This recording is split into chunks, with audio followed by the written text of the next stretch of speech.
Good evening, Everyone is. and welcome to Crib Conversations. My name is Camille Evans, and I am your moderator for this evening. I want to thank our hosts, Cinematic Music Group, Johnny Shikes and the crew. I am the EVP of Media Communications at Cinematic. I am the founder of CME Group, and I'm really excited. This is my first, ladies first. Yes. I want to turn up. So I want to go through our rules of engagement first. So I have general questions that I'm going to ask the entire panel. And then it's really important for us to get everyone's perspective. And it's a special night for me. And then I have one individual question for each of you. We'll have a segment I call our sipping tea. And then we'll end. So before I get started, again, I'm really excited to have you guys on. You are my sisters. I am so proud of you. You inspire me to be a better woman, a better executive, a better mother. And I can't thank you for your time, because time is so important to us. So when I call your name, please let me know who you are, what you currently do, and tell us how you got started in the business, because that's really important for people who are watching our journey and want to learn from us. Hadiza, you're up first. My last name is Abba. It's usually the case. So my name is Hadiza Abba. I'm the CEO of Abba Brand Development. It's kind of funny how that started. I was trying to get an internship in the music industry. It really wasn't working out. I was like a 30-year-old intern, because I went to college late, graduated late, and everybody was like, no way. So my godfather one day said, you're so creative, create a job. And I created Abba Brand Development. Most of the techniques I used were like self-taught. I learned through Google, social media marketing, management, PR, self-taught. I went to school for business and marketing. So that was like the beginning of my journey to doing PR, marketing, and digital marketing in sports and entertainment. Very good, sis. Thank you. I'm sorry, I'm trying to help Abby. Thank you, Hadiza. Noelle, you're up next. Okay, so hi everybody. My name is Noelle Blanco. I am the creative director and founder of Fame by the Flame. So Fame by the Flame is an interview platform for hip hop and electronic artists. So funny story, I started it out of my house in front of an actual fireplace, and it just kind of stuck. At the time, I had been doing a bunch of work for Ogilvy and other different types of corporate PR and marketing and advertising. And I just really loved music. I've always loved music. And I've also always wanted to provide a voice for people and really help others to storytell, people who really don't feel comfortable storytelling, giving them a platform. So I had a bunch of friends who were in music. And so when I started doing the interviews, I had them on first, and then it just kind of grew to what it is today. Since its inception, I've interviewed almost 300 people. I've been all over the world. I moved out to New York in November from California and started Fame by the Flame Radio. So I continued to do that platform out there as well. So yeah. Beautiful, thank you. Miss Rowena, you're up. Hi, I'm Rowena Husbands, and I'm a photographer. They consider me a celebrity photographer. I've been doing photography for now 26 years. I started because I wanted to take pictures of my daughter when she was a baby. And a friend of mine, I borrowed a camera from Canon when I used to work for them, and I went home and I started taking pictures of her. And a friend of mine who was a choreographer in the business, Robin Dunn, said to me, you have a great eye. She in turn introduced me to Mona Scott. Mona Scott was coming up in the music industry as a top manager. She had me photograph her clients, and thus the rest is her story. From then, now I shoot Love and Hip Hop, the reunion shows. I do, I'm the official photographer for New York Women in Film and Television with Sade Benoit. I do Get Real with Your Dreams. So I do a lot of things, a whole gamut, but that's who I am in a nutshell, a photographer, and I love what I do. Yes, we do, and we love you. Thank you. The beautiful Miss China. I'm right here. Hi, everybody. I have a cosmetics company.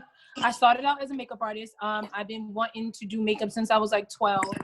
And in my journey in artistry, I realized that there wasn't an outlet for women of color. Like, I worked for all these big brands and they just didn't have makeup for brown women like myself. And I come from a family of brown women, beautiful brown women. And I remember saying to myself that I wanted to bring luxury to my community. So I opened up 2 stores. I have a store in New Jersey, I have a store in Brooklyn, and I have my own cosmetics line, and it was catered to women that look like me. And I just wanted to make my people feel like we somebody, you know? And through this journey, it's been really, really a blessing, because it has made me touch so many women in different ways than I even thought I would.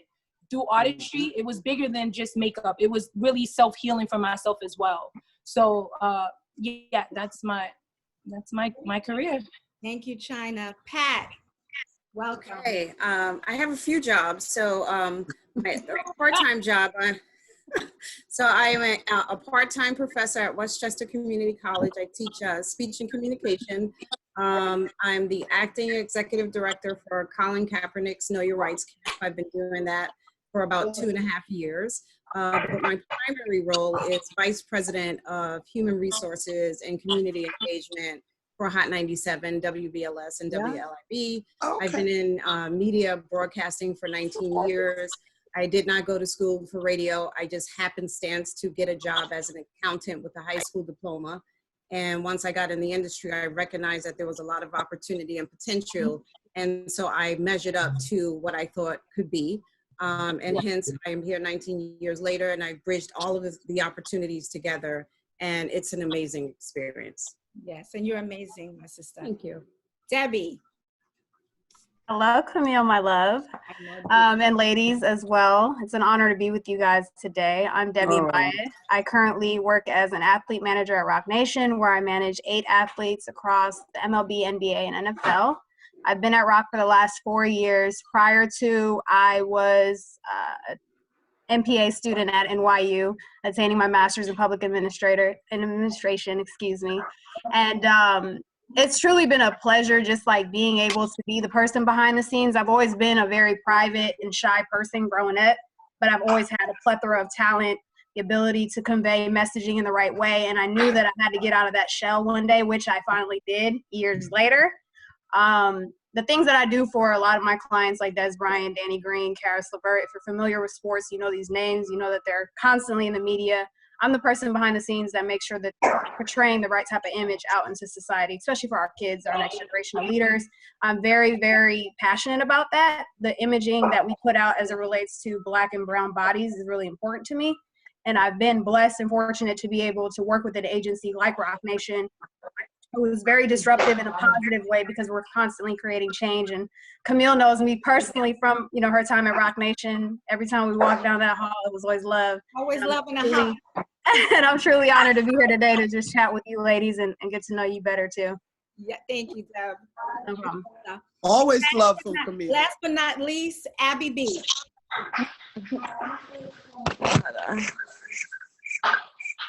Can you hear me? Yes. Hi, guys. Hi, Abby. So I'm an Abby, A&R. just tell me who you are, what you do, and how you got started in the business. So I'm an A&R at Cinematic Music Group. And I started in music about 3 years ago. Like, I used to throw ciphers. And I got an internship at Cinematic, and then I recently got hired last year, and now I'm here.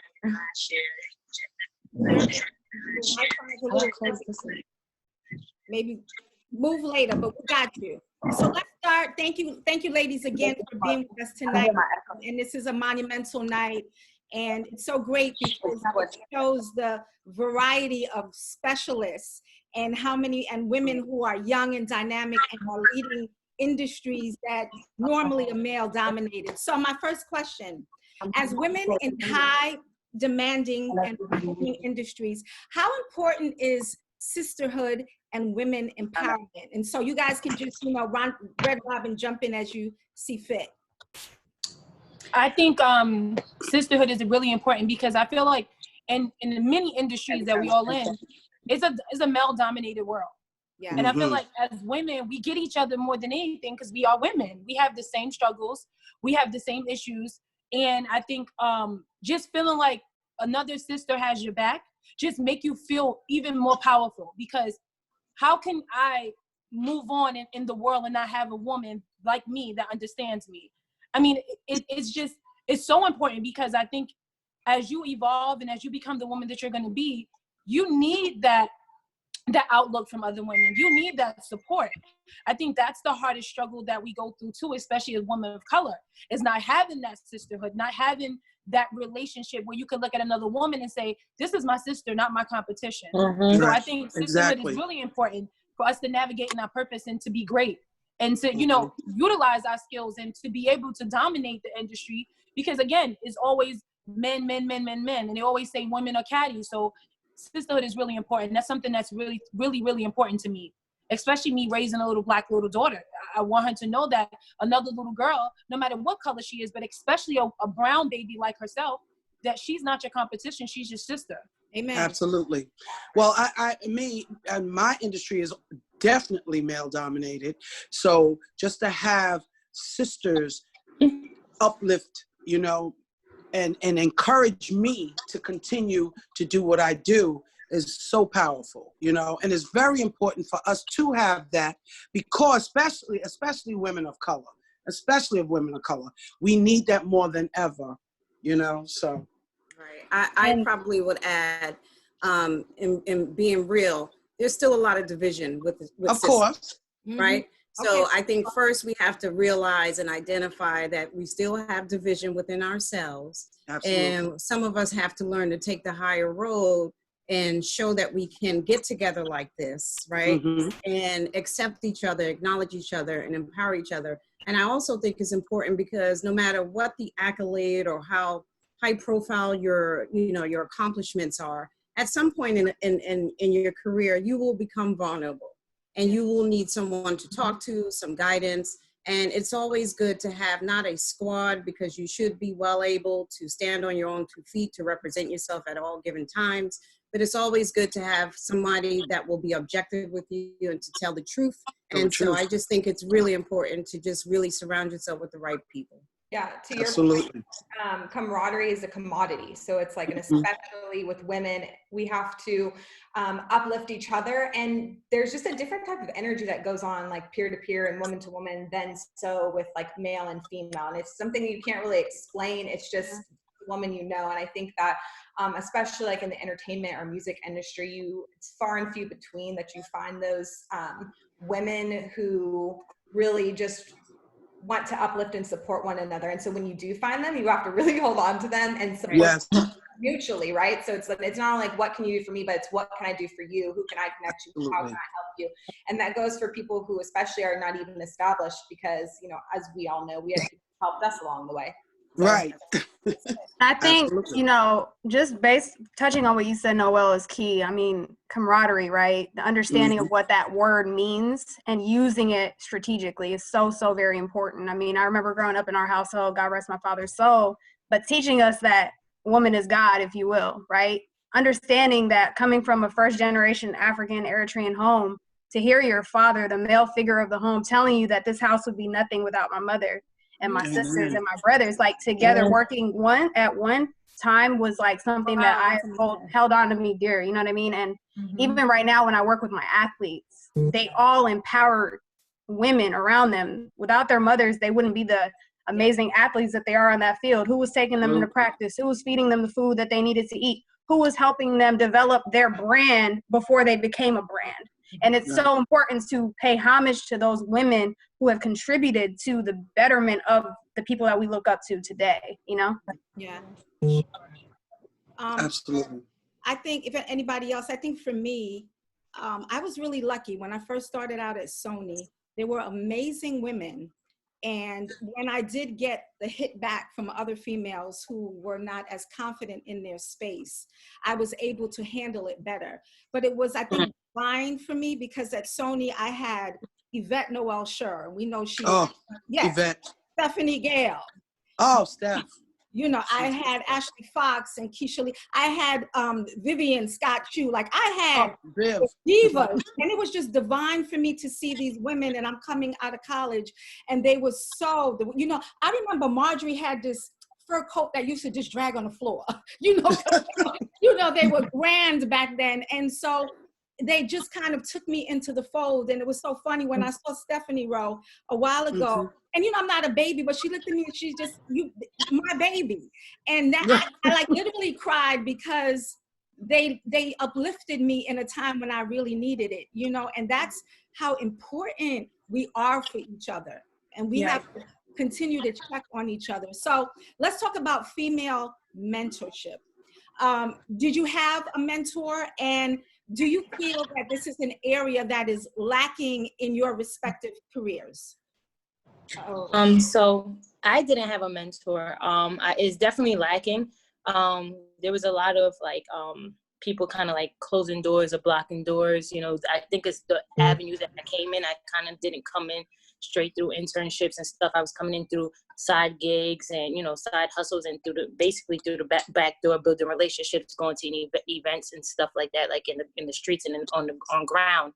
But I did come across a few females that I'm still very close to now, who were going in the same direction as me, who was like-minded, and they believed in building each other and growing with each other. And even though we sometimes would do the same kind of jobs, we would do those jobs together. I might have a big job and I'll be like, can you help me out with this? We'll break up the proceeds, So, at this point, it's still like that. They get clients on the PR side of things. If they get clients, we help each other with platforms. We share with each other. We share information. And I'm very appreciative for them, even though it's few. And those few, I feel like we're going to go far together, Yes. Well, for me, I'm sorry. No, it's okay. For me, I didn't have a mentor at all. So I make sure that I mentor now because I didn't have one.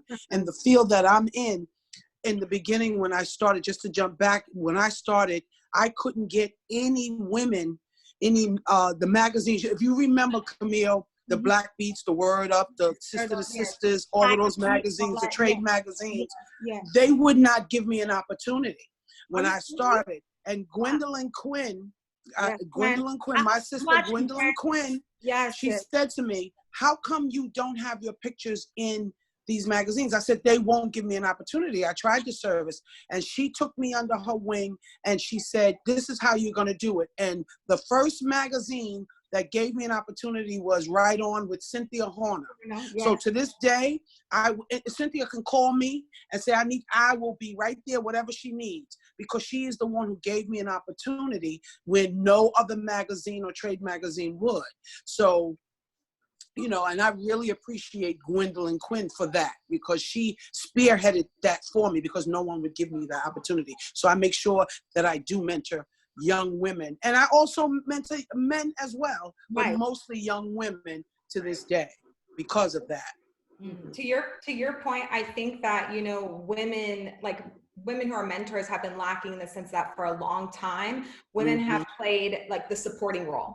So they've kind of been in the background, or, their work hasn't really been seen by the public eye as much because a man has kind of spearheaded it, or the company larger has spearheaded it. And so I think now it's kind of coming to surface that a lot of these really big projects, a lot of these things that have gone unnoticed before, these women who have put them on are now at the forefront. They're on center stage. And so we're kind of not finding out like they didn't exist, but we're noticing them more now and approaching other women.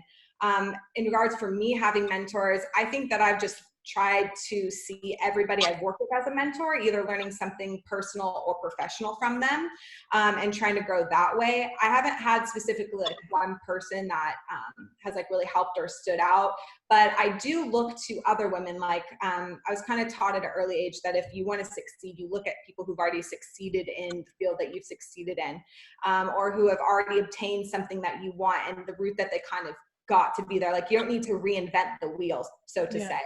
So a lot of my mentors, I don't think they know they're my mentors. No. To that point, they kind of see other women and what they've done, and okay, I really, want to attach onto that and learn from their mistakes as well as their triumphs.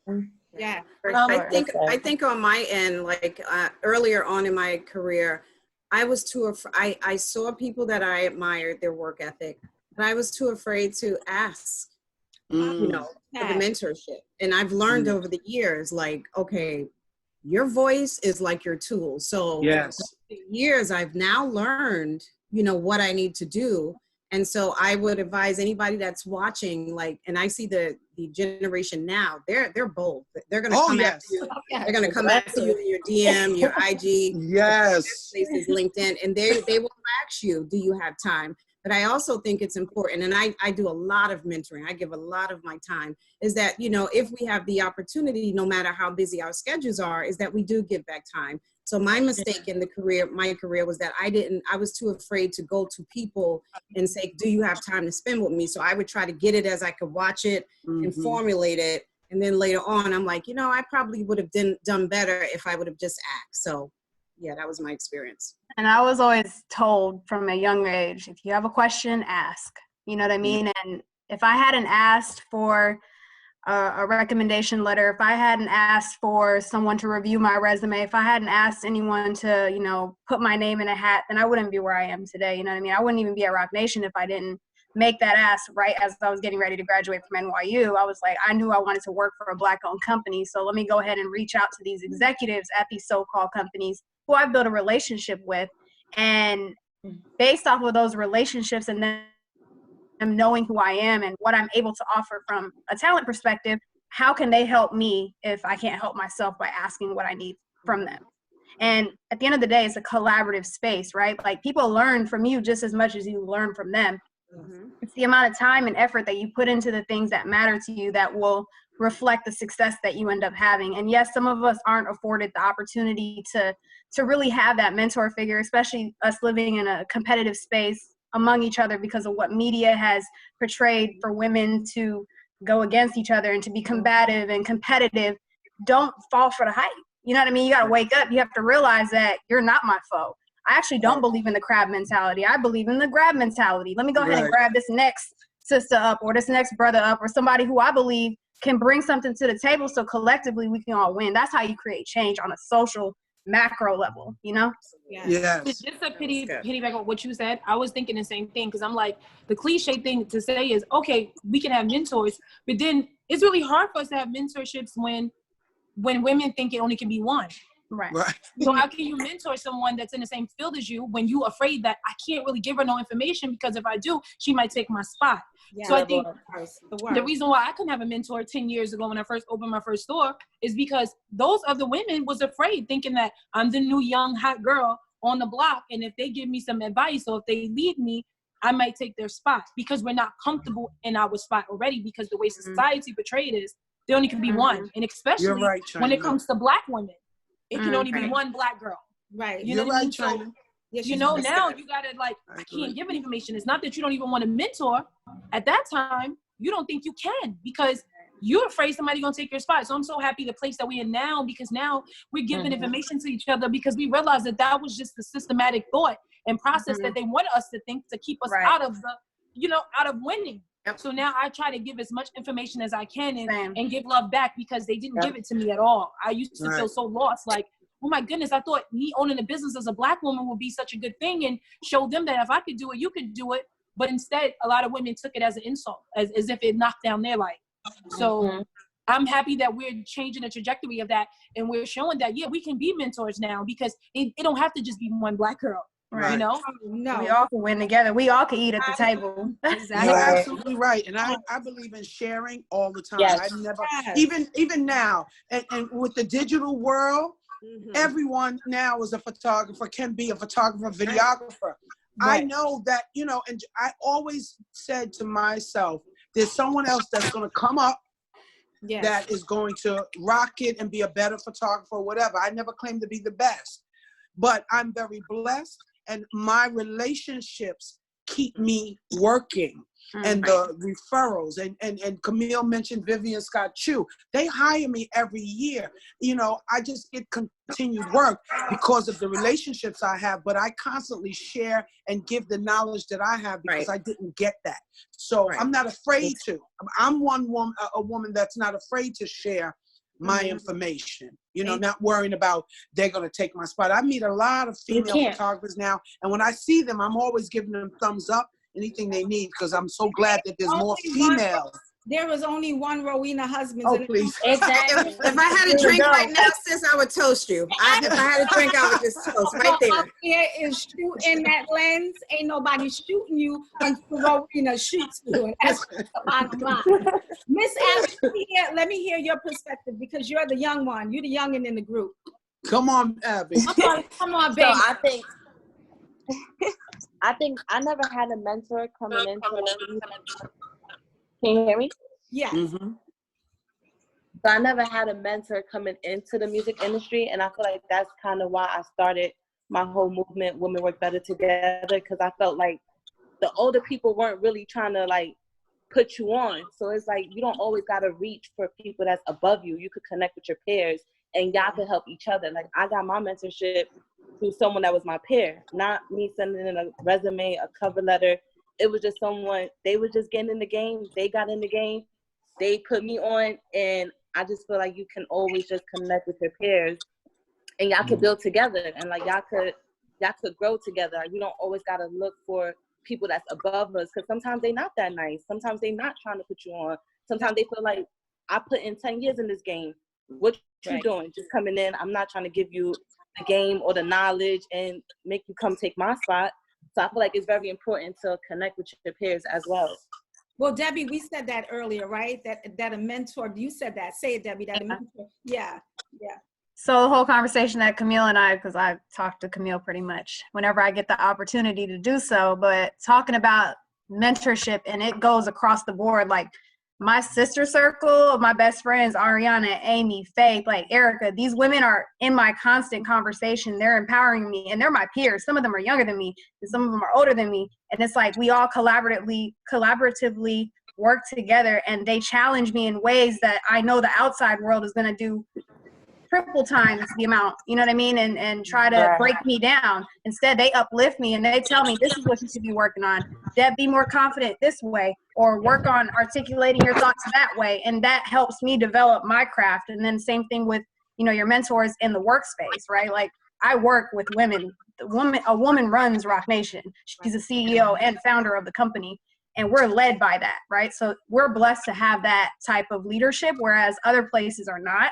And being able to work together. I mean, if people really knew how Rock Nation Sports is set up, women, my colleagues are all women for the most part. We have our male counterparts as well, but like in terms of the day-to-day management representation of players, it's a lot of women in comparison to a lot of other competitive agencies that we have. And it's like using that as a platform for myself to develop my craft and my strategy as it relates to building up the next generation is something that I keep in the back of my mind. And that's why, you know, mentorship is so key, and having those safe spaces where you can develop your craft and also allow other people to develop theirs, and leveraging and collaborating, that's so key.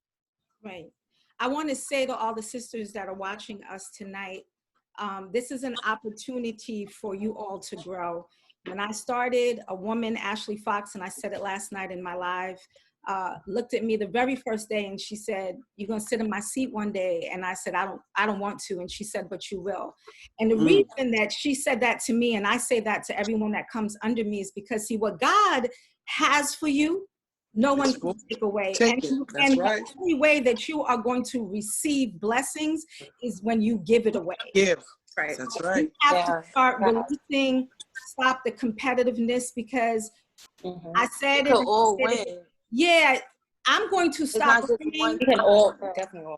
Right. Win. I want to stop working. When I'm dead, I'll sleep. Okay. But right now, it's a day to always learn and move. So my sisters, like, shake it off.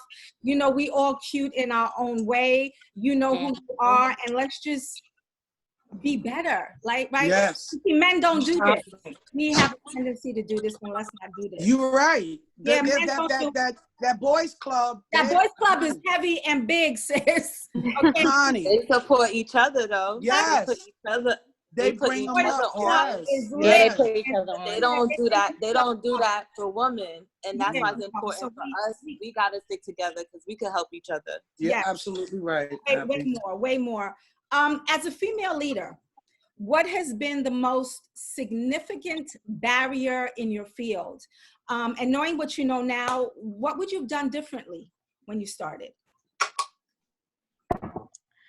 I think for me, I'd have to say work-life balance. I know a lot of people talk about it, but I must say I'm one of the most hardworking people that I know. I barely sleep, and all my friends and family can attest. I mean, in the last 4 years of me doing what I've been doing with Rock Nation and managing the athletes, it's a 24-hour job. You know what I mean? Things change during the hours that most society sleeps. So you have to be on top of your stuff, making sure things are, coordinated as best as possible so that you can reduce the amount of risks or challenges that may come. And of course, you can't control everything. But like me having to take a step back and truly understanding, in order for Debbie to be the best version of Debbie needs to focus on her first. So having that balance now, right? Taking that time for myself to reflect. And surprisingly, during this COVID pandemic, like I must say, I have regained a love for working out. I've regained a love for cooking. My best friend was here the other day. She said, "Girl, have you been eating?" And I said, "Yeah, I've been eating." She's like, "Well, you done dropped so much weight." And it's because I've been working out and cooking the right type of things and being mindful of what I've been consuming. So I think that's something that I've learned, and I'm definitely going to take with me as I continue to excel. And I think this time needed to happen in order for me to realize that. Otherwise, I would have just been, on that, in that cycle. Answer wheel. A good reset. Exactly. I would say I probably would say for me, like in the earlier part of my career, the barriers were probably, you tend to get overlooked when you're trying to be intelligent and you're trying to be too smart, or you're exercising too much potential. And I used to kind of play down underneath my potential when it seemed like it was getting too dicey and it may have seemed to upset people. And I would kind of live underneath who I really was. And over the years, when you're meant to be someone and you're trying not to let that person live, it's like a war of the two worlds inside yourself. You can't exist in peace until you let that live. So over the years, I've learned to really let my power go within myself. Wow. And really not concern myself on who's able to accept it, and accept the fact that I have to commit to my own counsel, meaning that if it's right and if it feels good and I'm committed to it, my potential, if it's scary for you, that's unfortunate for you, but my potential has to go forth. And so I had to learn that over the years, and I'm in a very comfortable space. And once I realized that I had to stand in that space and really be comfortable there, things began to change and people began to respect me the way they should. Yes. And for me, and I'd like to add to Patricia, is I was looking for validation from people who wasn't worthy to validate me in my field, So I've learned to, hey, I don't need your validation. I know my worth. I know what I can bring to the table, and I'm gonna go forth. And that's what I've been doing, just to add to what you were saying. I think Get that validation. Huh? I think for me, validated. I think for me, and I think for women, period, and that's a lot of times I go to schools and I speak, is that picking the right relationship. Relationships can have a really big effect on a woman's life. And I feel like a lot of my journey of 6 years of my life, I picked the worst relationship I can ever be in. It changed me as a person. I didn't really have a voice. I wasn't able to navigate in my greatness. Like he was jealous. And I think that for a lot of women, it is a lot of sadness when picking a relationship. I think that's something that shouldn't be as important, but is really important. It is. Because I noticed that a lot of powerful women that are so powerful, but when they go home, they're so small. And they feel small. Very true. So that was one of my biggest mistakes and regrets. Even though I know that it was a part of my testimony, it was a relationship that I was in, and choosing just the right man to love me and to be with me. And again, like what she said about the validation, I think you can't find a great mate if you don't feel great about yourself. True. So I would say a relationship for sure. As for me, I think I'm 2 years in, so I'm really kind of like still fresh. I started in 2018, so I suffer still from imposter syndrome. I feel like people kind of choose me or tell me that I'm supposed to be this person, and I always feel like I got to rise to the occasion and level up. But I doubt myself still, you know. Wow. I just work very hard because I have something that motivates me. My son, he motivates me like nothing ever in life. You know, like I Right. just can't Let me lose ask you, now. Hadiza, what are you doubting about yourself that we can help you with now today? What are you doubting about? That's right. It's Joe, scratch my back right here. okay. So when you first come into the industry, especially the way I came in, I didn't come in on paper and, you know, with the traditional internships and getting Beauty. support. China, I came in. hold on. China, can you mute your mic, please? Oh, I'm sorry. Oh my goodness. No, My daughter. You know, when your mamas, you know, the Mom, yes, babies you come know, in. asking. Okay, I'm sorry. Go ahead, Hadiza. So I came in through the back door, and I was a little bit awkward because I was like in my 30s, fresh out of college. You know, I had to take a time out. My son was premature, and he needed a lot of therapy and help and services for 5 years. So I had to sit down. When I came back in, I'm coming in with people who are 20, 21, 23. And it was just like a really tough transition. And I was dealing with, you know, people kind of like blocking me. I felt uncomfortable, like what somebody was saying earlier, with shining too bright. Yeah. I was scared if I shined too bright, people would start closing doors on me again. So I would try to stay in my lane or play my role or not look like a threat, you know. And when people started calling me, you know, in different positions and different opportunities, I didn't all the way know or believe that I was worthy of it yet. Wow. But what they saw in me, you know, it came to me. You know, a lot of my opportunities, they came to me. And all I was doing was putting my head down and working day and night, day and night, day and night, because the only thing that I can see is my son in his face and his future. So I wasn't trying to deliberately compete with people or, you know, outshine anybody. I was just really motivated and hungry by success and, you know, to be able to put my son in a better position sooner than later, because I feel like I was running out of time. Well, sis, let me tell you this as a mother to another mother. Never feel like the sacrifice of the 5 years that you had to put the career part of you on hold made you less or you lost. You didn't lose, because the greatest gift that you have done is brought another life into this world. And that is just a gift from God, right, sis? So at the end of the day, that wasn't the time that you were supposed to be in. See, That's right, timing. We all, and it got to be done, and it got to be done. See, No, it's God's time. Everything has a season. Right. And it's yours. So those 5 years that you had Camille, to take care of that little child and bring that man into fruition was your nurturing, because you would have been ready then. So you thank God for that little pause that it took you to press that reset button. But now you are the lioness that needs to roar. So never doubt what your capabilities are. You are worthy, otherwise you wouldn't be on my panel, my sister. Do you understand?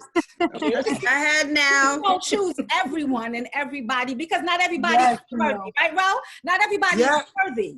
And we have to understand that, you know, not everybody's worthy to be. I appreciate that. Right. So, you know, don't take that, you know, and you know, you are now, he has placed you in a circle of sisters. And so I need all of us to make sure that we stay in contact, especially. Absolutely. And to continue. I love that. I would love that.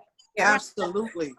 And I think one important step here is that you were just so transparent and truthful. Beautiful. About where you are. And I mean, that to me is like, anytime that you can really be truthful about where you are, I mean, to me, that's like the first step, right? And so you're being truthful, identifying that you're scared in this space and you're vulnerable. Well, I feel comfortable with you ladies. Right? But that's okay, well, that's a right?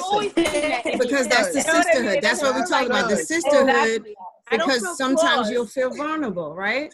But hopefully you'll walk away from this and you'll keep some of those gems and you'll say, you know what? When I'm feeling like this, let me think back to when Sister Camille said this. Let me think back to when Sister Debbie said this. You know, so hopefully you'll kind of hold some of those gems there. But you're just as worthy as anybody else. And I'm a mom too. My grandmother and my mom both have instilled in us as women in our household for generations is, of course, in my language, we would say, it differently, but when you translate it into English, never dim your light in a world of darkness, right? Remember that there's going to be darkness in people's lives or periods that they're going through, but remember that God put a light in you so that you could shine it and do what your will is and do what your purpose is and work collectively with the blessings that he's given you. Clearly you have talent, so don't ever dim your light to make somebody else comfortable with whatever the fuck they going through. You know what I mean? Remember who you are first, and remember that you have to stay true to yourself and to your baby. Yes. For sure. Right. It's So very ladies, comforting to hear that everybody has some experience in that, like in this group. I really enjoy that we all are kind of on the same wavelength. I think the universe connects everybody that way. Yeah, it's important. So ladies, what advice would you give to the next generation of females that's trying to break into your respective careers? China, let's start with you on that one. The first thing I would say is believe in you first. Because I think that sometimes we go into things and we don't have the full belief in ourselves. So we're able to walk in rooms or walk into these appointments or with people and let them tell us who we are. Then we get lost in the track. So I would say believe in yourself. Believe in yourself. Know that anything is possible. Anything that you want, anything that your heart desire, you can manifest it. I feel like we come from a culture sometimes where we're limitless and we're told, you know, you really can't do this or you really can't do that. Barack was the president. If that doesn't clear up everything right there, then I don't know what else can, because we had a Black president. So clearly all things are possible. So I would say definitely believe in yourself. I think everybody else can believe in you, but if you don't believe in yourself, not gonna work. I think that's half of the battle, is just believing enough to move forward and believing enough to start. So I would say believe in you. Absolutely. And the second that, oh, go ahead. No, I'm sorry. Go ahead. I'm sorry. My daughter just texted me. Go ahead. I'm sorry. Okay. Abby, you want to go next? Yeah, I would say stay true to who you are. Like, don't ever feel like you have to change who you are to get to a certain place. Like, you just have to believe, like China said, like, you have to believe in yourself, or else nobody will believe in you. And once you know your word, you won't change for nobody. Like, you know you are you for a reason. And if you have this in your heart, you have this dream in your heart, it's because God knows, like, you're meant for this. Like, you would get there. Just stay true to yourself. And the most important thing is know your worth. You And know said your it, worth. Abby. Yeah. Know your You have worth. to know who you And have don't to give know good discounts. Exactly. Well, you know, you can give little discounts to people, little family discounts and stuff. So honestly, But like, don't let it change you. You know? I tell my daughter, I probably would add, especially in the career of entertainment, it's like passion is wonderful, but passion is not enough anymore, right? You have to be prepared. You have to master your craft. You have to know your craft. Yes. You know, if you have an opportunity to present yourself, and no matter what that is, whether it's a sales position, it's an account executive, or it's a DJ or whatever it is, like, you should be well prepared and ready to present yourself, present your craft. And it's not enough to just be passionate about anything anymore. Like, you really have to take that 5 to 7 minute window and nail that opportunity. And I think that's our responsibility. I know a lot of people, I promise you I do. And sometimes people think that their careers can go forth based on relationships. There's this whole relationship strategy that exists, but I am a firm believer that it is not about similar to me skin tone that will get you in the door. That's not going to work. Right. That's not going to work, right? I may be able to walk you and say, hey, come on in, but it's really going to be the opportunity that you secure is going to be up to you, your passion and your level of preparedness and the ability to master your craft in whatever area that is. Absolutely. And I wanted to say one more thing to Haditha. Can you hear me? Yes.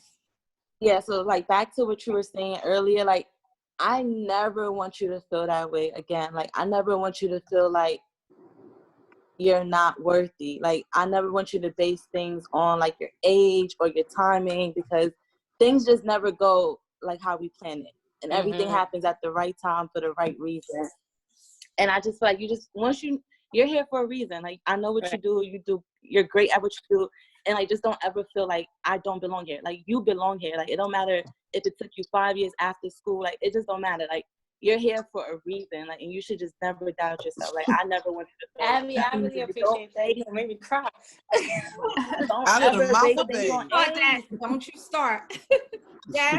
So to echo what Patricia just said in terms of knowing your craft, right? Like me being a woman in sports management, sports representation, where it has been a big boys club for God knows how long now, generations, right? Knowing your craft, being authentic is something that you need to also be. Players that you represent, their families that you meet with, that you help to recruit in the process before you actually represent a player, they look for authenticity because they've been around so many fake type of people that come in sheep's clothing, if you will, but they're actually wolves. You have to be authentic in your approach. And the only way to be authentic is to really know your craft and to know who you are as a person, as a human being first. As Abby has mentioned, Hadiza, as you have mentioned, having to battle between being true and kind of dimming your light in order to make other people comfortable, but then coming out of that shell so that you can then start your own brand like Noelle and China. Like, you know, everybody in Rwanda, like you're a legend in your own, you know what I mean? Before I even got on this panel, I had to do my thorough research of each of you ladies. And I must say that each of you contribute in ways that you may or may not even know are as impactful as they are. You know what I mean? And I think the 20-something people that are, or however many people are watching this right now, I think that they are being exposed to the real, if you will. You know what I mean? The conversations that aren't really had because people want to be PC. They don't want to really tell you what it is, or they're afraid because they don't want you to take their spot. You know what I mean? And it's like, sometimes you gotta wake up and really be true to who you are and know your craft. And I echo everything that y'all are saying, honestly. Also too, like to continue on this point, what everyone's saying is like really just go for it, right? Like you can't be afraid to be told no. Like, you know, speaking of powerful women, my mom really raised me right with the effort that like the worst thing that can happen is someone says no, right back where you were. Like you didn't have that thing, so you might as well ask for it, or you didn't have that opportunity, so you might as well take it. And so when someone tells you no, like you have to see that, you know, advice, I guess, for other women is like, you have to see it as like, okay, I can't have a seat at your table. That's fine. I'm going to go make my own table and I have my own seats. And these are the women that I'm bringing, or these are the leaders that I'm going to have play a prominent role in what I'm doing. And so I think a lot of people hear no and they get afraid or they get deterred, or, you know, these are to your point, like you feel like, oh, I'm not enough, or it's the wrong time. But as we all kind of echoed each other, like, you know, there is a bigger plan for all of us and right where you need to be at this moment in time. You know, no more, no less. You're exactly where you need to be. Right. Yeah. Nothing ever goes as how you plan it. Only God. And it shouldn't. It never goes as I was so some of you are too young. Wait, I wanted to say something about that. Go ahead, Hadiza. Go ahead, girl.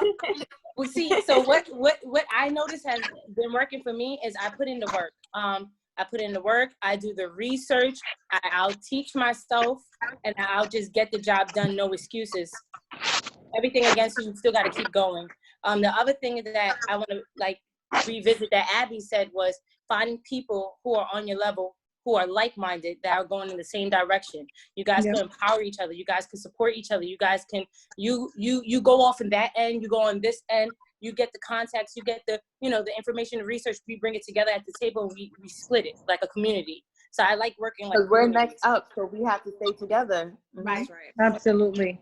Absolutely. So again, a lot of you are too young for this, and this is really a long one, but in 2006, the Me Too movement was founded.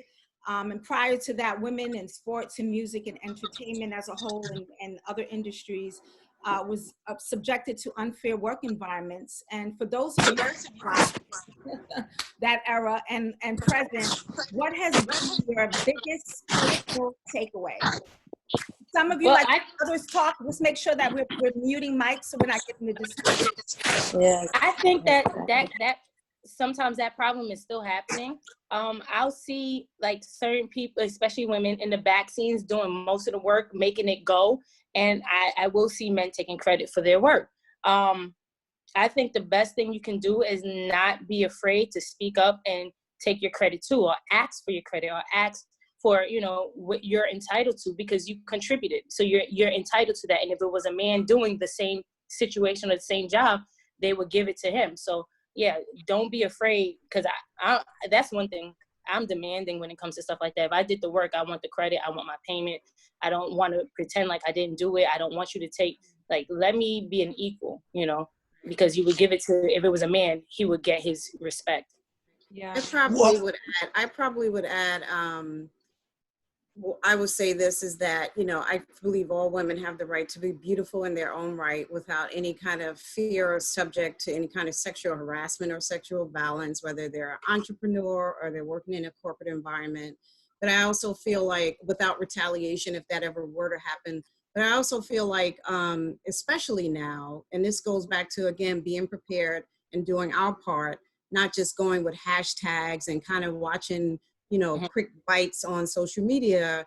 We are responsible as women, as leaders, to do homework, right? So we know that there are labor laws. We know that there are policies. So if you work for corporate environments, they're supposed to be instituting training, annual training. So you have the right to ask about these things. If you're an entrepreneur, independent contractor, you may not be in a corporate environment, you can still research labor laws that apply to these things. So it's like all of this due diligence. So it's not, you know, living in this age of just catching snippets of to-go bite-sized news. We have to sit down and do our homework so we're well educated on what we need to know, how it applies to us, and we go from there. For sure. Well- And to echo what you're saying too, Patricia, I mean, me working in diversity education and working with college campus before coming to Roc Nation, understanding students and people in general need a safe space, right? What does that safe space look like? A place where you can come regardless of your creed, regardless of your whatever it is that you identify as, being able to come into that space and say, I don't feel comfortable. I'm dealing with this. It may be with a colleague, it may be with a stranger, it may be with a best friend, and if need be, and there's nothing wrong with it, having a therapist, someone that you can really talk to about these problems that you may be facing, and then being able to professionally come into the space and say, these are the things that are happening. And if, like Patricia just said, labor laws exist for a reason, and if your organization is not providing you with that space for you to be your best version, then you need to speak up about that, and don't feel like you have to stay quiet. We are no longer in those times. Yeah. Well, me being that I grew up with 4 older brothers in Harlem, I had a thick skin, so I demanded respect in my field, which was male dominated. So when I came into the business, I had this attitude that you're not going to disrespect me, you're going to respect me. So I didn't have to worry about, in terms of any harassment. In terms of equal pay, now that's a different thing. Like I said, going back, knowing your worth. And I had to learn how much I was, you know, worthy of, you know, to increase my prices and things. But other than that, I didn't have any problems with being disrespected because I demanded respect, and I know how to fight. My brothers taught me how to fight. So. I think pay equity could be a whole nother Zoom. You can't let anybody tell you like different, and you have to yours. I think that, you know, it's not only, you know, we're talking a lot about women, but women in general are a minority, right? So it's a lot of minority groups, right? You have like ethnic minorities, as well as like LGBTQ minorities that way. And I think overall minorities have been kind of clumped together as somehow being less than, which was part of the Me Too movement, right? And so it's now a lot of, you know, a minority together is a majority. So we're all coming together and being like, look, I'm not going to stand for this. You know, I'm supporting other groups that may not be like me, but are also minorities. Right. And really just unwaveringly know your worth and know your value, and don't let anybody else tell you otherwise. It's really important. For my mommies on the panel, how do you balance motherhood and career? No. Well, Well, I'm a mom of 2. I have a 17-year-old and I have a 10-year-old. I had my son when I was young. I had my son when I was 19. I feel like me and my son grew together. My kids are like little entrepreneurs themselves because that's all they know.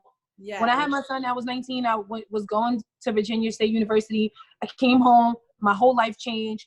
I started to do with my makeup and stuff like that. So I've been an owner for the past 13 years. So my daughter, that's all she knows is her mom is an entrepreneur. So like, I feel like God gives you these babies that kind of like get your life. So my kids already know, like right now, my son, I said, I'm on a Zoom call. I know how to speak without even like, I'm on a Zoom call, be quiet, try to keep it down. It's like, God gave me my kids. I think I can have no other kids but them because they get it, they understand. I'm still trying to learn how to fully balance. My 10-year-old, she's like, Mommy, you said that you were gonna put your phone down for, so I'm still learning to balance it, but get your kids on board. My kids used to pack orders with me and everything. I got them on payroll and Yes. definitely put your kids on board. They are a part of it. My daughter has a lip gloss line. My son is coming out with a hair care product. Like they're entrepreneurs themselves. So it kind of like makes them they working for you, but then they feel like they're working for yourself. And you're spending that time together too. And you're teaching them entrepreneurship. So it works out for me perfectly. Getting them involved. For me, coming up with my daughter, I made her my priority. She was a priority. So I didn't travel when she was growing up, and I took jobs only when she was in school. She's an actress, so I was running with her a lot, so I was able to make my own schedule in terms of photography, but I made her a priority. I didn't start really traveling out of New York and taking jobs until she was almost in high school, like a junior high school. But thank God I had, my mom and I had my family when I did need to go, but she was a priority. So I balanced it very well. And I would take her to some of the jobs with me, that I could, So that was a blessing. So I balanced it that way, but I made her a priority. She was a priority. Mine was a little bit backwards. I was a young mom at 19, and so I had 2 kids, 19 or so. And so I had to, not go to college and work, make money. And then when I got in my 30s, I landed a job in radio, and I decided that there was opportunity. And then I fast tracked it and picked up and went from my associates all the way to my master's and picked it up. So my kids are grown. They're 30 and 24, and I got an 8-year-old grandson. So grandma lit. So next question. So for me, yes, Adiza, and then I'll go. So for me, when my son, like in the beginning of his life, like I said, he was premature. So it was a lot of like, I just had to stop everything and focus on him and make sure he was good first. And he tried to cut up when I went back to college. He did. I was getting full.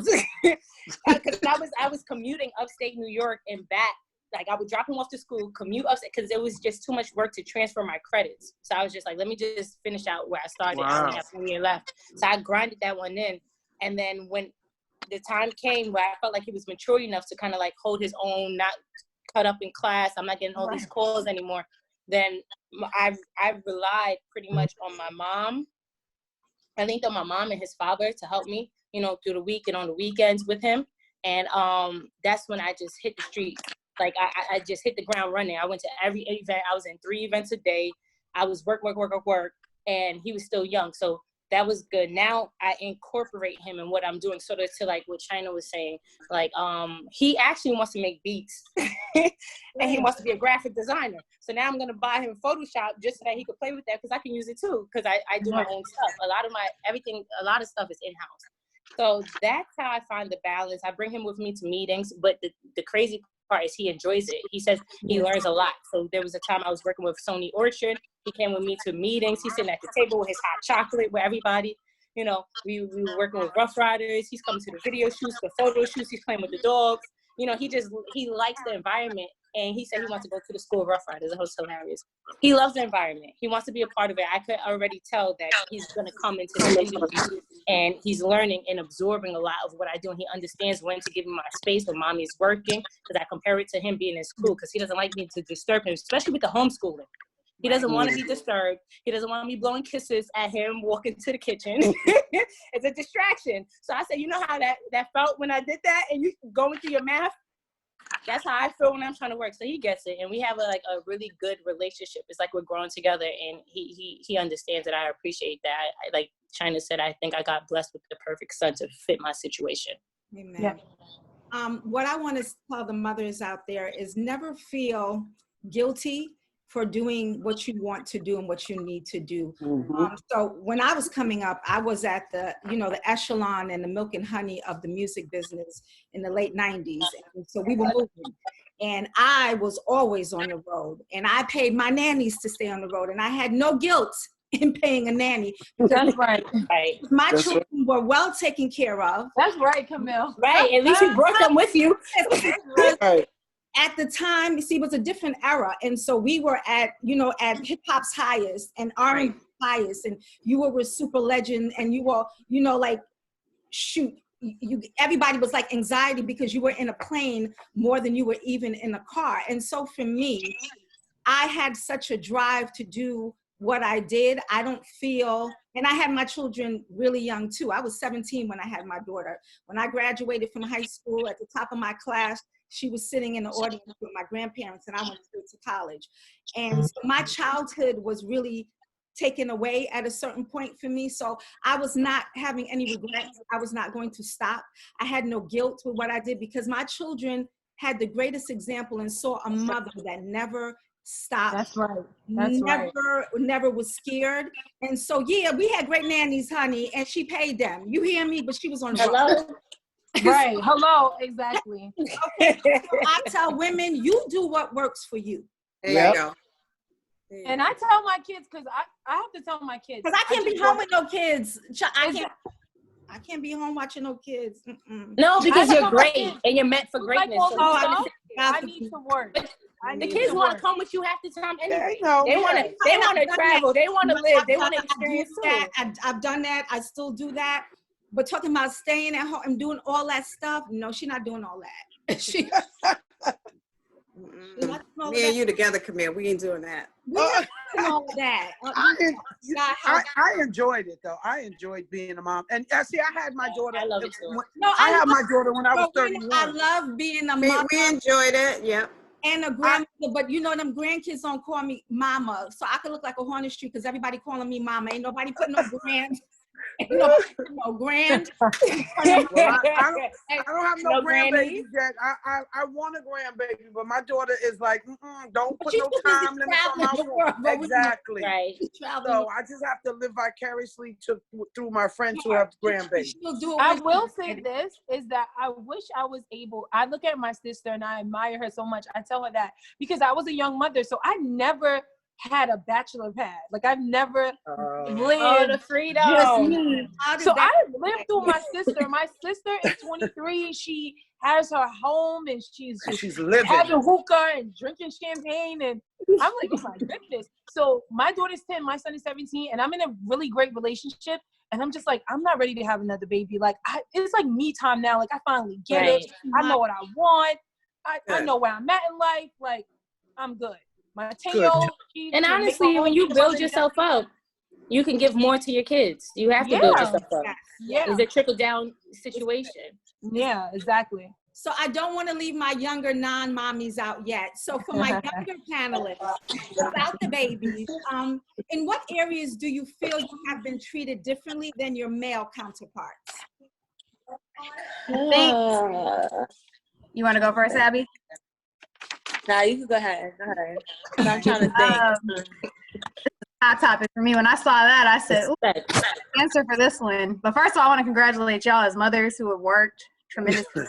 That's impeccable. Yes, thank you. Being a mom as well as a career woman and everything that you've accomplished thus far. I wouldn't be anything without my mother, and I know that for a fact. And I'm a godmommy now, so I'm not a mom yet, but I'm a godmom, and I'm already investing in him. You're getting your practice. Exactly. But in terms to your question, Camille, I think for me, having to reevaluate when it was time for me to leave an unhealthy workplace. So I worked in IT project management, which is predominantly white, male-centric. Whenever you would walk into the space, they would look at you like, okay, what is this person? An assistant? Are they, not to disrespect anybody who's an assistant. When I came to Rock Nation, I was an assistant and then I got promoted. But it's like the misogyny that existed within that space. So having to deal with that and be authentic to myself and my values, I had to one day realize this is no longer good for me. So I had to sit down with the executives within that specific company and let them know, this is how you're treating me. I'm fresh out of grad school. I mean, I graduated top of my class at NYU. Easily had job offers from the Goldman Sachs, JP Morgans of the world, turned down the salary package that they had offered me because I said, you know what, I'm going to go and work here because it's going to challenge me. But when I got there, it truly challenged me and I had to take a step back.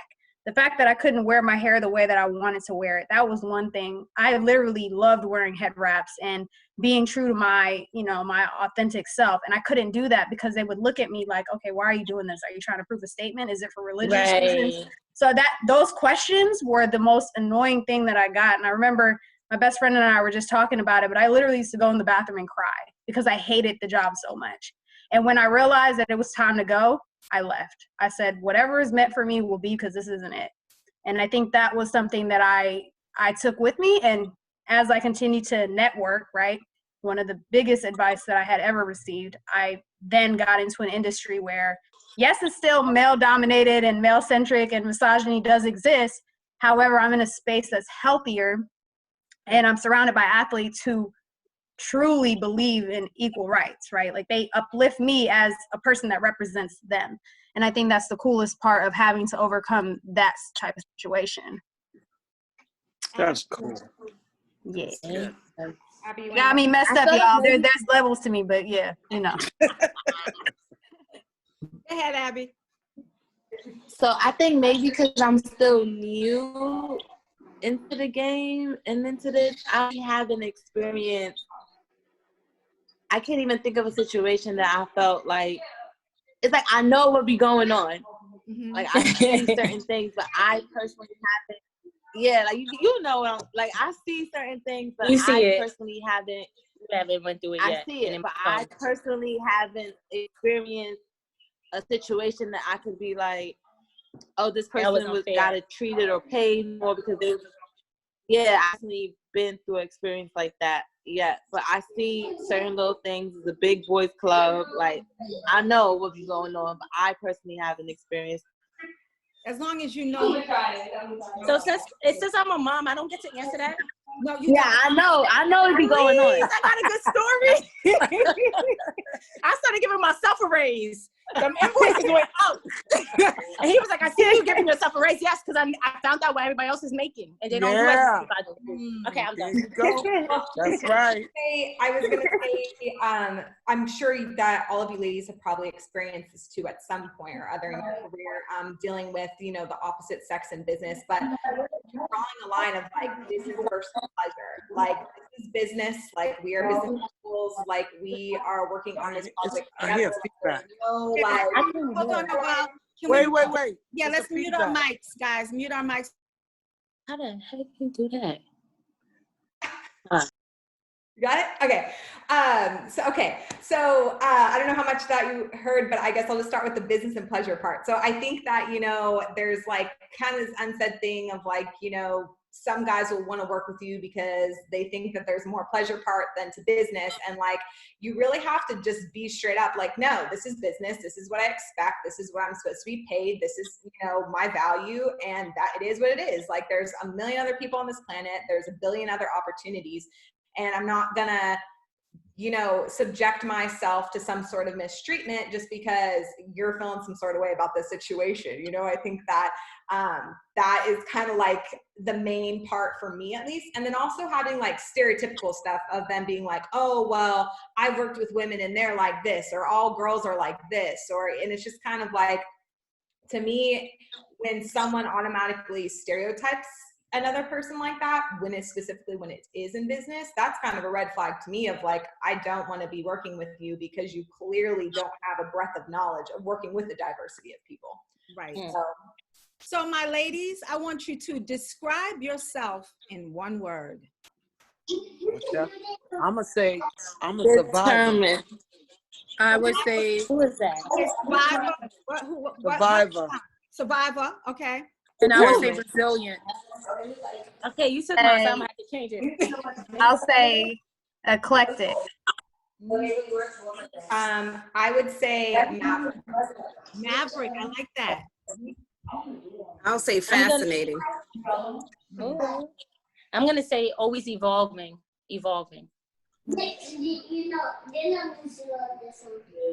Abby, you went already? Yeah, you Resilient. didn't hear me? I said determined. Oh, determined. And Yeah. I'm a survivor. How about that? Right? We survive. I'm a survivor. Yes. I am a survivor. Here goes I'm my a individual- survivor. Don't give up. Okay. Here's our individual question. So everybody, mic until I call your name. Abby, you're first.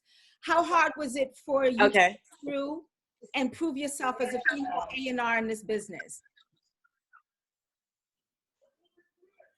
Did you get that? Oh man,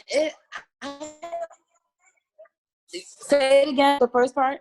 Okay, how hard How hard? was Say it it again. for you to break into the business and prove yourself as a female A&R in this industry? I feel like it wasn't that hard for me to prove myself as an A&R in the industry, but it was kind of hard for me to get there. Like it didn't just happen overnight. Maybe me finding the artist probably happened really fast, and me like proving myself, that kind of happened really fast. But for me to get there, like I was doing things without getting paid. I was doing things on my own. Like everything that I did got me to where I needed to be. And then once I got there, things kind of happened really fast. Cool. China, how important is it for women to learn to fall in love with themselves before Can't falling hear you. in love I with hear others? feedback. Somebody Somebody has has to feedback in the mute. background. Somebody Yes, has to everybody mute. muted? Is everybody muted? There you go. Hadiza, mute. Okay, now China, this is just for you. How important is it for women to learn to fall in love with themselves before they fall in love with beauty products or beauty enhancers? And why is that important? I think falling in love with yourself is important because when you feel beautiful inside, the outside is the easiest part.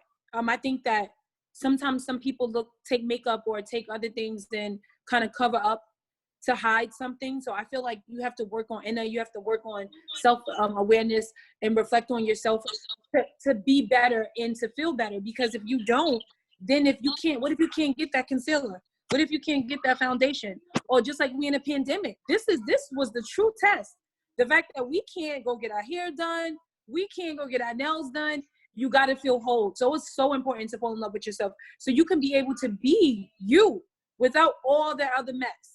All that other stuff is just enhancers. It's just for fun. It doesn't make you. It doesn't become you, you know? So it really is important to fall in love with yourself. And the way you fall in love with yourself, I believe, is to reveal.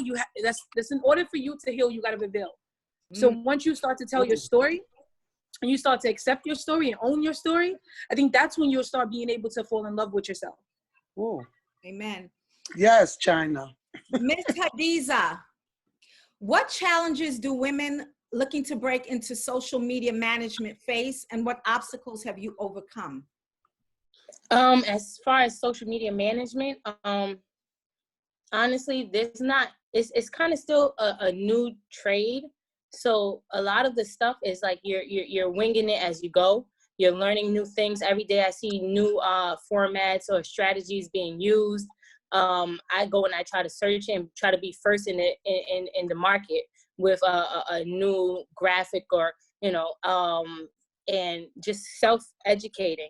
So that's the biggest challenge I had because it's kind of relatively new. Everybody's not hit to social media and you want to kind of keep up with the Jones or you want to be ahead of the curve.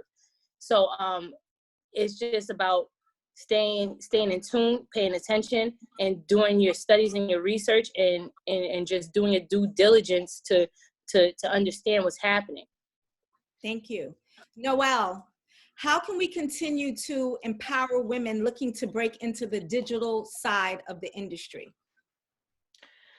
Good question. Okay, so my answer on that would be that first and foremost, in order to empower others, you need to have empowerment within yourself. So I think a whole theme of this conversation is really knowing your strengths, knowing your weaknesses, playing off of those, and then figuring out what you don't know and getting the answer to it. In order to empower others as well, you have to continue to build your network. So I know everybody says this all the time, that your network is your network is your net worth, but it really is true, because those connections are really going to get you places, not necessarily like a job or something like that, but they're going to teach you something about yourself, or they're going to allow you to learn how to communicate to others to more effectively portray your point, or, you know, get across that way. So I think to help others, first start with yourself, then find out who needs help and be available for those type of people. And also always be well-versed in the industry that you're in. So in the digital marketing, to Hadiz's point, it's always changing. So really educate yourself so that you can be a library of knowledge for those that you're trying to teach. Thank you. Pat, how important was it for you to be a part of the Colin Kaepernick movement during such a pivotal time for him personally and for us as Black Americans? Oh my gosh, that's a big question for me. I'm so passionate about him as a person, as an individual. So many answers there, just as a African-American woman, as a mother, as a grandmother, raising Black children, a Black son, a Black daughter, what this means to us generationally, knowing him and what he represents in terms of political awakening in this era. Just on a personal note, knowing him personally, this is somebody I can speak to, and I will fight anybody down who says any different, because I know him personally and I know his heart is intentful, is purposeful, is really out to do exactly what he says he wants to do, which is to liberate and to empower the communities of color. And it has been a very authentic and intended effort. And so people would know there is a group of us that come together across the world. And I've been very, very, very blessed to work with him over the last 3 years. And so, you know, I don't get paid for this. I volunteer my time in addition to my full-time job. And I've been volunteering for 3 years, and I don't complain about it at all, because I feel very honored to be a part of this era of history. And what we do is we work together to put together what's called the Know Your Rights Camp. And we've moved around several states: Oakland, New York City, Chicago, New Orleans, Miami. And what we do is we go in impoverished areas, and we engage after schools, schools, high schools, foster care centers, juvenile detention homes, and we gather and garner young people. And we do it very, very discreetly, because if you know, you notice that you have not seen Colin in any media, and you likely will never probably see him in any media. You've probably seen a little tiny bit over the last, 6 or 7 months, but we do it very discreetly. So we don't recruit students utilizing his name, because that's not the purpose of this. The purpose of this camp is that we go into different areas, and the purpose of this is to go in and to teach these children in the areas of education, finance, health and wellness, self-empowerment, legal advocacy. And what we do, we partner with some of the most incredible experts that we can partner with from across the world. And they come in and they take their time and they teach these children gems that they can hold on to.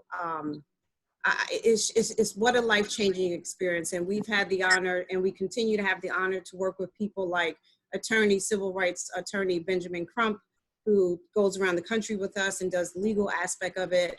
We work with Ambassador Atiala Shabazz, Malcolm X's firstborn daughter, who travels the country with us. I'm very close friends with Trayvon Martin's mom, Sabrina Fulton, who travels the country with us and pops in and shares gems. And it's just a whole plethora of people who have really had some real life experience and can offer some wealth and experience to our children. So for me, working with him, it's just been, I don't think that there has been anything more rewarding that I can do in my lifetime. And I take that and I see that, because that's the seed that I need outside of him, that I take back locally and I bring it to my community. So what an absolute honor. And I'll say this, because I don't want to hog up too much time. his camp is premised on 10 points. And I want to read the 10 points because these 10 points are so prevalent to our communities right now. And it says, you have the right to be free. And if you think about what I'm saying, you have the right to be free. You have the right to be healthy. You have the right to be brilliant. You have the right to be safe. You have the right to be loved. You have the right to be courageous. You have the right to be alive. You have the right to be trusted. You have the right to be educated. And you have the right to know your rights. Now, if you think about those 10 points, we can dig up into those 10 points in several different ways as it relates to what we are seeing right now with our communities and how our Black and brown boys are being gunned down in the street. All of those things. We can talk about mental health and how we need to be loved and cared for and educated. So to me, what he has done and continues to do, and is very, very much intentful, and one of the most educated people I have ever met. And when I get a chance, whenever I do talk to him and we do brainstorm, when I sit with him and talk to him, it really goes for 2 hours straight because there's so much brain activity. He challenges me to be a better person through reading complex materials that challenge my mind. So it's been an absolute honor. Thank you for your Wow. Thank you, Pat. Ooh. Debbie, what is it like managing a professional male athlete? And do you feel, as a beautiful woman in a male-dominated field, that your beauty can sometimes be a hindrance or an asset, and why? So I kind of battled with this question for one major reason, because I choose not to focus on the exterior beauty for a lot of people before I go into what I do from a management standpoint.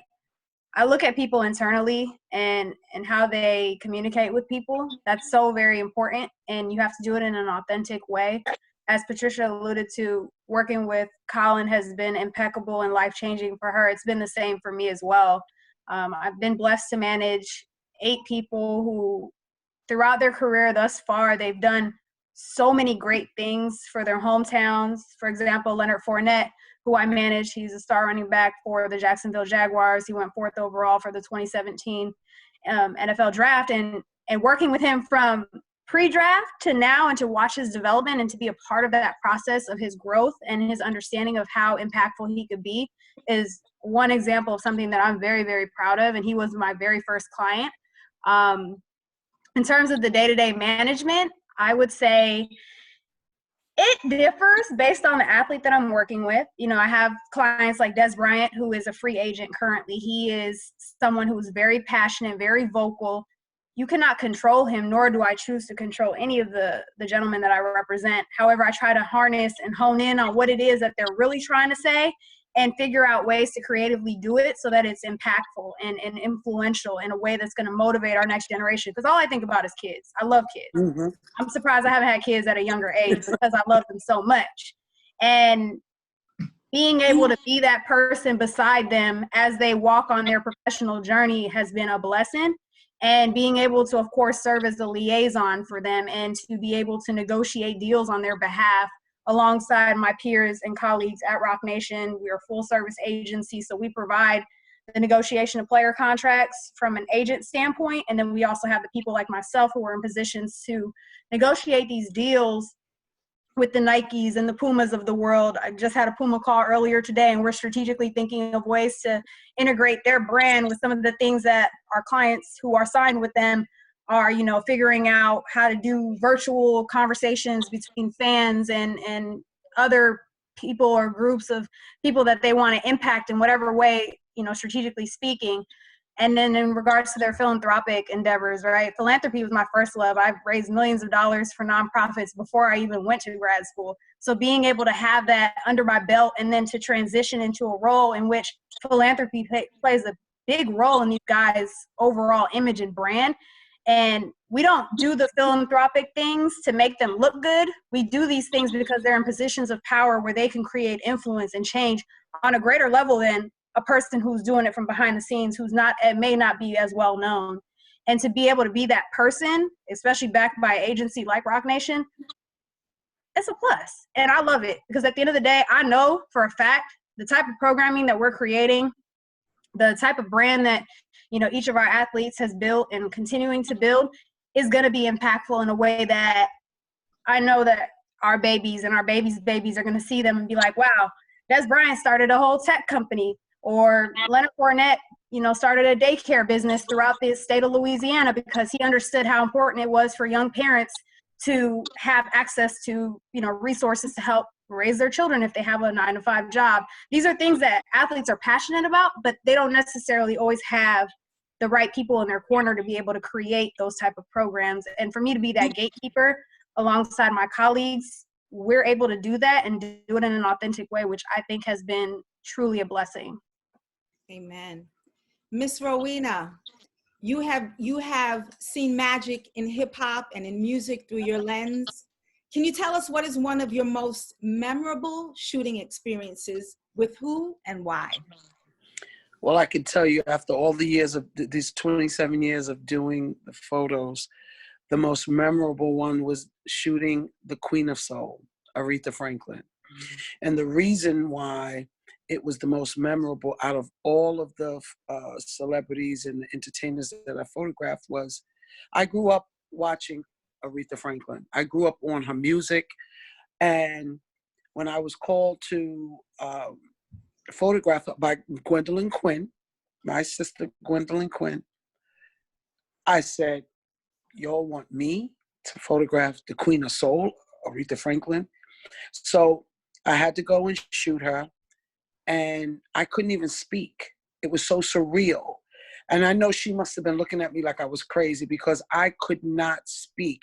Just being in her presence, being in that room, and the Queen of Soul, someone, a young Black child growing up in the projects of Harlem who had no ambition of being a photographer. I was photographing the Queen of Soul. So that was the most memorable. That will be my legacy. That I will tell my granddaughters, my grandchildren. My daughter knows, and that there's nothing that can even come near that, the Queen of Soul. And I photographed many, many, many artists and actors and celebrities, and not even, celebrities, but that by far was the most enjoying and the most surreal experience that I had in my career. Thank you, Rowena. So Thank you. This is the moment where I put on my glasses and we talk tea, we sip tea for a second. So this week in social media has been so disrespectful to the baby mama. The poor baby mamas. So the shade room, Future's losing his mind. He has been tweeting, leave them ugly girls alone. Don't get high and treat an ugly girl pretty. Huge mistake. Ugly girls be in imaginary relationships. Poor Blueface, what's his name? Blueface, right, Abby? Blueface, the rapper? Yes, he was out there with the audacity to have that little baby sitting there watching the mother, and the little Mexican mother, and she's smashing and banging, and he's laughing, and the little boy's there. And to top it all, let's talk about Rick Ross. So the Shade Room update. Somebody's phone. DNA test reveal that Rick Ross is the father of Brianna's children, and she's now requesting immediate support. But Ross was on the gram talking about fat girl went and got the stuff done. And what is going on with the level of disrespect with hip hop current legends? What do we feel about that, lady?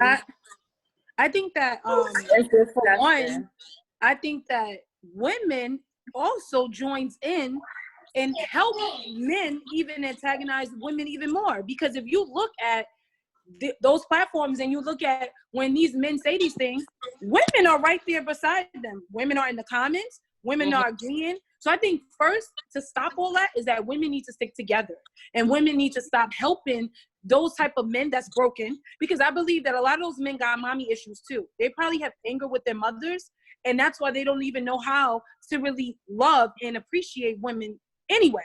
So it's some issues with their mother that have them behave in that type of way. And what really drives them to do it even more, because women are not saying, I will not tolerate you. If you can speak about her like that, what could you do to me? If we stand for something, then it would be, men wouldn't be able to do what they do. It starts with us though. Really, seriously, it really starts with us. Right, right. And I think, representation matters. Like who's really in your corner and who's really for you and who's really just around for the benefits of what you're able to do.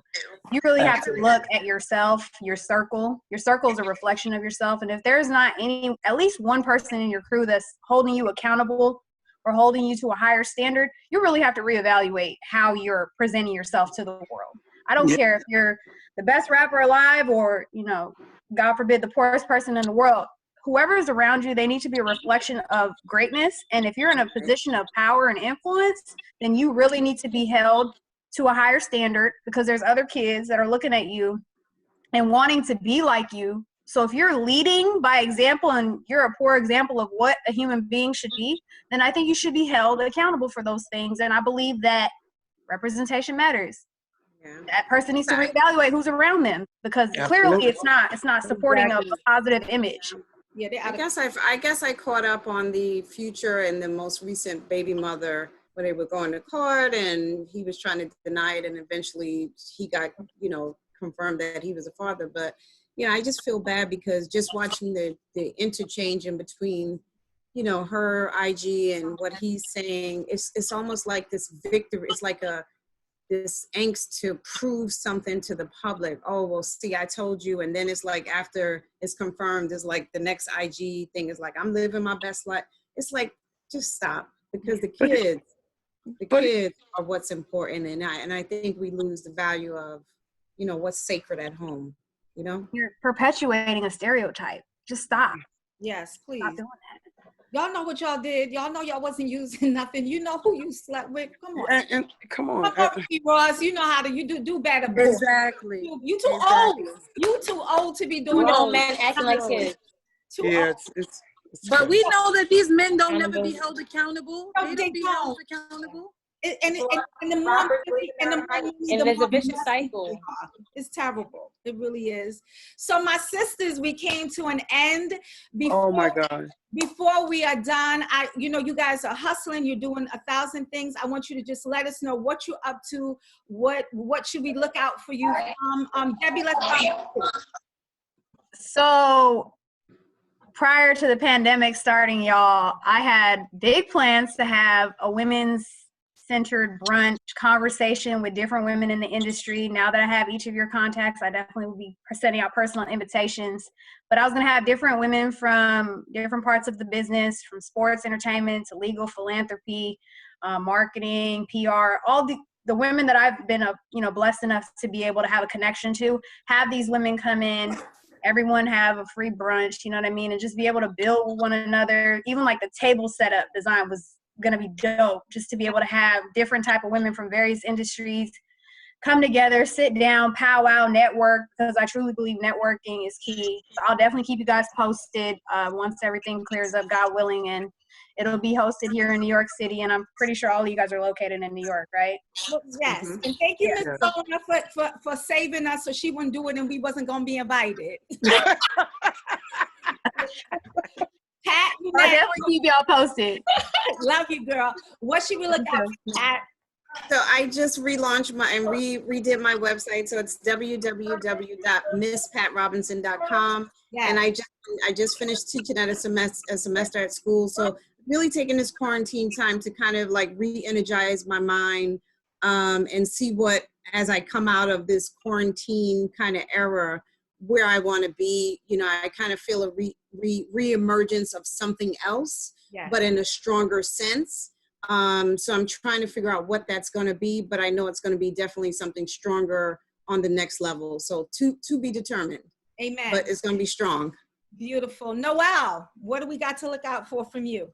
Yes, so definitely more partnerships in the works as I get my feet wet in New York, since I've only been living there a couple months. And when I moved there, I knew one person. So I think now you know 7 of us. Now I have a beautiful, amazing circle of powerful boss babes, and I'm very blessed to be a part of this panel. And so definitely more partnerships in the works.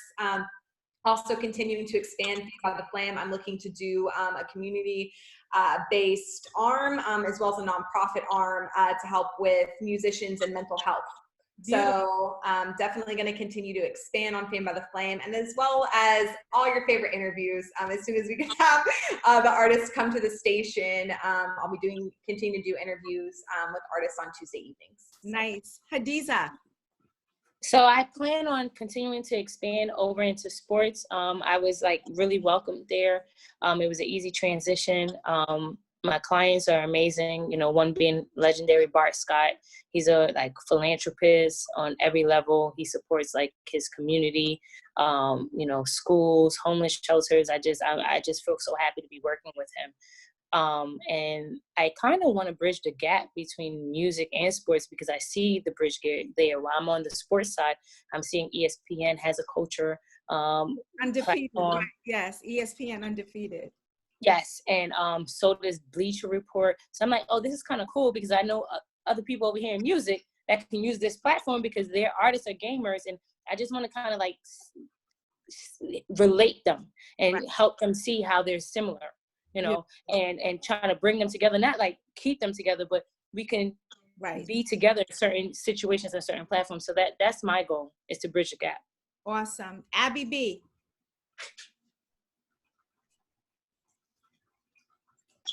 Can you hear me? Yes. Okay, so right now I'm just currently working on some projects, but I'm also really focused on expanding my movement, Women Work Better Together. And within that movement, I have like a mentorship program with like young girls, like 9, 10. And because of COVID, we really haven't been able to be together, do stuff. I would love for you ladies to follow Women Work Better Together and let me know if you guys are interested in mentoring a young girl from New York. And that's really my focus right now. You got our support. Me. You have my support. Definitely. Yeah, I would do that. Thank you. What's up with you, Rowena? Well, I currently my company now, I've changed it. I'm now a corporation, Blink of an Eye Global Media, which will not only cover, because of the pandemic, I had to, you know, you have to create and change up some things. So I'm sorry, guys. I'm sorry. No. Jesus, go ahead. I'm sorry. All right, so my company now, it's Blink of an Eye Global Media Incorporated, and not only am I doing photography, I'm also producing. My daughter wrote a script, and so we're producing that. That's under that umbrella, and we're getting ready to pitch. We're attaching the talent to it as we speak, and we're getting ready to pitch. So when Hollywood opens back up, then we'll be able to go in and have some pitch meetings for her project. But you know, they need to do a whole Lifetime on Your Life story. Oh, child, please, my honey. People will be running out the theater, honey. They will be running out the theater. No. I say Rowena needs to do a photo shoot with, well, no, because she would have to be in it. We need a photo shoot with all of us fabulous women. Honey, it needs to be on the cover of Essence and all the other magazines. You know what, Pat? Be a selfie. Next generation. Did you the photo that I sent Camille? I did that myself. That was a self-portrait. Yeah. And Pat, you look very familiar. Were you at the History Makers event? No, I wasn't there. That wasn't you. That was recent. History Makers. Oh, okay. No, I wasn't there. Okay, but yeah, I did my self-portrait. So you're right. We could do it. I could set it up. I have a timer, and we could do it. You know, yes, absolutely. Let's do it, Miss Rowe, because I never got a pick yet. You will. China, what do we have going on? Dollhouse Pretty. China could do our makeup. Yeah. So, Good. I have reached out to China before I put China on this, because I don't know if y'all ever see how her girls beat a face, right? It is beautiful. And it's not like, God forgive me, not like a drag beat, like a real glowy, beautiful, natural beat. So go ahead, Miss China, what we got going on? So I was actually in the process of opening up my third store. It's supposed to be in Queens, but the pandemic stopped that. And I'm dropping my ebook on my birthday, June 10th. Yes. The ebook is called Be a Boss or Be Bossed Around. So it's for women that want to be the boss of their life and their businesses. And I'm just excited about that. I definitely I'm so happy to be a part of this and to meet you ladies. And I followed you guys, and I can't wait to meet y'all in person. And like, maybe we can do some things. I have a movement called Dear Women Like Me. I do women empowerment events for just all women, young women, older women, just all women, period. So I can't wait to just do more collabos with you guys and just, you know, stay in contact. Absolutely. Well, I really want to thank you all again. I want to thank you. Right, Yeah. we want to give, we Yeah. want to acknowledge you, Thank you, Camille. Camille, for putting Honored us that you together. have to be Camille, on you this, for real. right. Camille. You know, Camille, you're like a you're like a nice piece of china that's like in a china cabinet. Like you just really exude such grace. You do it effortlessly. You put it together. It's beautiful. It's not stressful. Yeah. And it's like It's it real. feels like an honor when Yes. you tap us and you say, "Hey, can you be a part?" We like, "Oh, okay, she tapped me." Yes. You know, you should know what you mean to us. And I'm not just saying that. Like we really respect you, and so like your contribution to everything is important, and we look up to you. So please keep going. Yes. Please you know, maybe that's God telling you, because you know I was gonna stop. No, You gotta keep going. no. And I feel like I gained new sisters. I Yes, feel like right. I gained new Listen, sisters. when- The energy. I feel the same way. I feel the When this same way. moment is finished, we definitely, I think the thing that we do, we say we're going to do, we say we're going to get together, and then we get so caught up. And I think when you Yes. said it, it's like, Deb, you said it, that you have to take time for yourself. So even if we get together every other month or every 2 months, we just sit down and break bread and just, I would love that. yeah, because it we all need it. I need it. That's you know? right. So I love you guys. Like I said, Thank you. We love you too. Thank you for giving Bye, me guys. And guys. Camille, Thank you, Thank you, ladies. ladies. I share love you my guys. information. Next week, Crip Conversations is an ode to hip hop old school. We got Static Selector, we got Lord Jamar, we got Kid Capri, we got DJ Clark Kent. So next Thursday, good night and God bless. Thank you, Good ladies. night. Thank you guys. Bye. See you later. Everyone be Thank safe you. and healthy. All right. Yes, stay safe. Bye, guys. Bye-bye.